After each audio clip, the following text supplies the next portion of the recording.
natin gusto maging leader, kasi maraming perks. When you're a leader, you're the face of a team, you're a face of a company, you're a face of a department.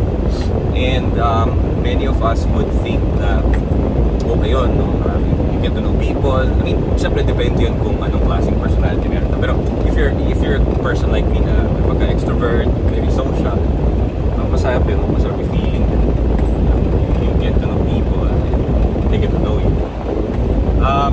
When I was a younger teacher, lagi akong parang pabida ba? Parang I would always want to have a position, I would always want to be credited of the ideas and the projects that I do. But one thing I learned over the past few years of being a leader is the concept of accountability. Kasi madali lang naman maging leader eh. Alam mo yun, yung parang madaling magkaroon ng quote-unquote leadership position. You know, you could start with a small group in your section, may project, leader ka doon. And then let's say tumakbo ka sa student government, leader ka doon. Tumakbo ka sa sangguniang kabataan, leader ka doon. Nagtrabaho ka, you got promoted, yung supervisory, managerial position, leader ka doon. Madali, parang feeling ko madali lang yun eh. Siguro sa iba hindi madali, pero I think that's the easier part. But I think the more difficult part is the accountability part, you know, trying to sink it in your system that when you're a leader, you have responsibility, you have accountabilities and stuff. So, siguro ngayong umaga parang yan yung gusto kong ma-record, ma-share sa mga tao na yung leadership always has an accountability component. I mean, you cannot be called a leader to begin with if you don't understand the accountability that's coupled with the position or with So parang ang idea is whenever we get into a position of leadership, we always need to digest the level of accountability that we have among our people, among stakeholders.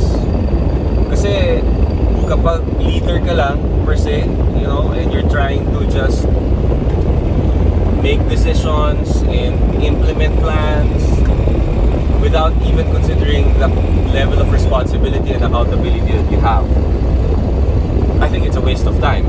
I think it's a waste of time for yourself, it's a waste of time for people, and then you would start to see that you're not being productive.